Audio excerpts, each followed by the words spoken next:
soonka markii uu yimaado waxaa jira kuwa tuuga ah oo soonka ajarkiisii qofka ka bililiqaysta oo weerar ku soo qaada oo ka qanimaysa ayaa jira waxaa ugu horeeya telfaaz telefisyon hadduu guriga ku yaallo waa musiibo la isku soo diray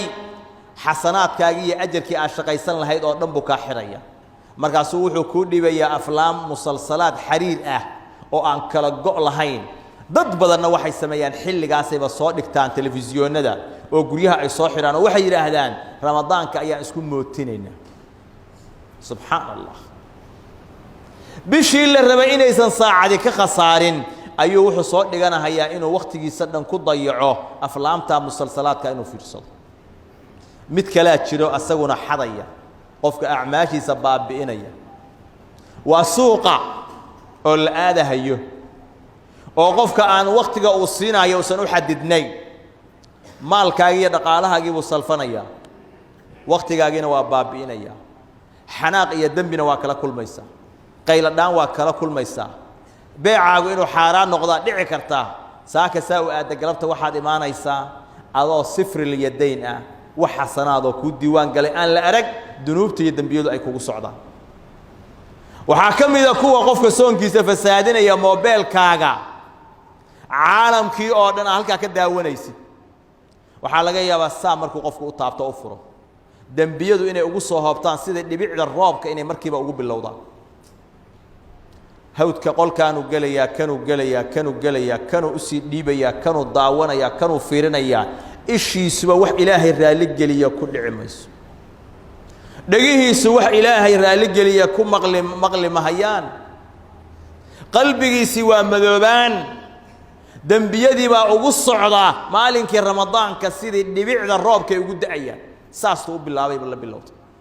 markaasuu wuxuu qaadanayaa saacada dheer ku baabi'inaya waxaa ka mid ah asaar dhafarka habeenkii la dhafrahayo 5 saac iyo 6 saac waxaa arkaysaa kuwa turub dheelahaya kuwa habeenkii ku sugahaya ilaa saxuurta inay isku madadaaliyaan ilaahay macsidiis iyo caasintiis kuwana gacmahay taagayaan salaatuleyl iyo tahajjud bay ku jiraan ilin baa ka qubanaysa oo ka daadanaysa inna sa'yakum la shatta gurigan waa laga ooyayaa gurigan ku dhaganna waa laga dhafrayaa saxuurtii baa lagu suganayaa telefisyon iyo moobeel iyo ciyaar iyo sheeko kanna waa laga ilmaynayaa inna sa'yakum la shatta acmaashiinu ilaahay wixii way kala tagsanta walaalayaal camalkaani waa bil sanadka dhan bil buu ka yahay sanadkii hore kuwii nala joogay imisaa tagtay oo maanta dhulka ka hooseeya oo aynan suurtagal u ahayn inay intaas oo kale oo khayra ay sameeyaan aynan suurtagal u ahayn hadduu awlaad fiican ka tegey laga yaabo inay u duceeyaan waxuun inay u sadaqeeyaan laakiin shalay faraxsanaa jamaacada masaajidkan ka mid ahaa maanta dhulka ka hooseeya hebel iyo hebel iyo hebel iyo hebel ka badan wey oo xaqiiqo ah haddii ilaahay maanta adiga ku gaarsiiyo aad xaadir tahay imisaa soonku u dhashay ayagoo jooga oo maanta waxa weeyaan guryaha yaalla isbitaallada yaalla oo soondadaasi ku xiran tahay oo neeftii loo raadinayo sidaas waxa weey naqsiga ka xiran haddii laga qaado la leeyahay waa go'aya bishii way soo gaareen wayna soo haleeleen laakiin maxay ku soo haleeleen xasanaadkii iyo ajarkii ay kasban lahayn ma hayaan فيا أيها المسكين قفك مسكين كأ وما أنت إلهي عافماد أوسيي وما أنت هل كان سوق جاري وقت كوهري متقاند هذا ضدك ترب يقول ما نهيا قبوره مع المها وكبد دلين سيدي هوري ضدك التجيل بقى يصدح معها أو وربحين تانا قصينا هيا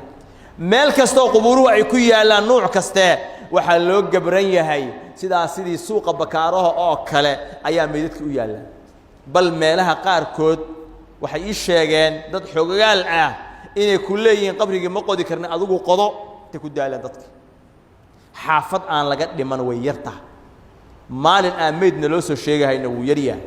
dadku waxay u tagayaan tarab bay u dhimanayaan cudurkaana arkaysaani waa faafay xaqiiqo weeyaan inuu faafay oo muuqdo waxa la dhaha laga qarsan karo la inkiri kara ma aha inta ka caafimaad oo ka kacday baa wax badan ka badan oo ka badan oo ka badan in badanna way u tageen ilaahay subxaanahu wa tacaala xikmad ayuu ka leeyahay maanta oo ramadaana dad badan inay jiran yihiin kuwa badani waxa weeyaan dhulka ka hooseeyaan kuwaan la soo gaarsiiyay iyagoo caafimaad qaba ilaahay xikmad buu ka leeyahay ilaahay intaan ku shukrino oo ku shukrino oo ku shukrino waxa weeyaan bisha aynu ilaashanna fadliga iyo khayrka ay leedahay aynu ku didaalo